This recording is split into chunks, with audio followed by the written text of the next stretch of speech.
অভয়নগরে জাতীয় কন্যা শিশু দিবস উদযাপন ও পুরস্কার বিতরণ অনুষ্ঠিত হয়েছে। কন্যা শিশুর স্বপ্নে গড়ি আগামীর বাংলাদেশ, এই প্রতিপাদ্যকে সামনে রেখে অভয়নগরে পালিত হলো জাতীয় কন্যা শিশু দিবস।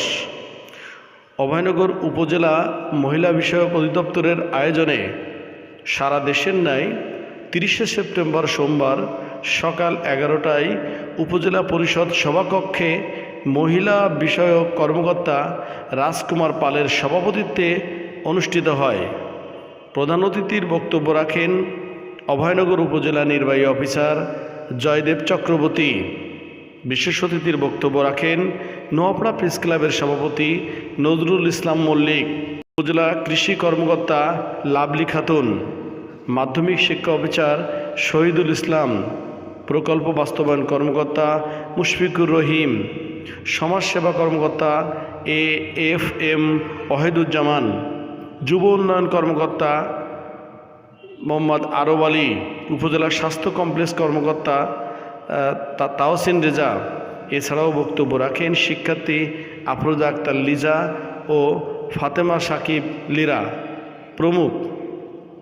সভায় প্রধান অতিথি তার বক্তব্যে বলেন, নারীরা মায়ের জাত, প্রতিটা মেয়ে সন্তানকে সংসারে ভাগ্যবান মনে করতে হবে।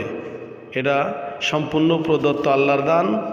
আমরা চাই মেয়ে বা ছেলে সকলের সমান অধিকার বা সুযোগ সমানই পাক এবং প্রত্যেকের সেদিকে খেয়াল রাখতে হবে।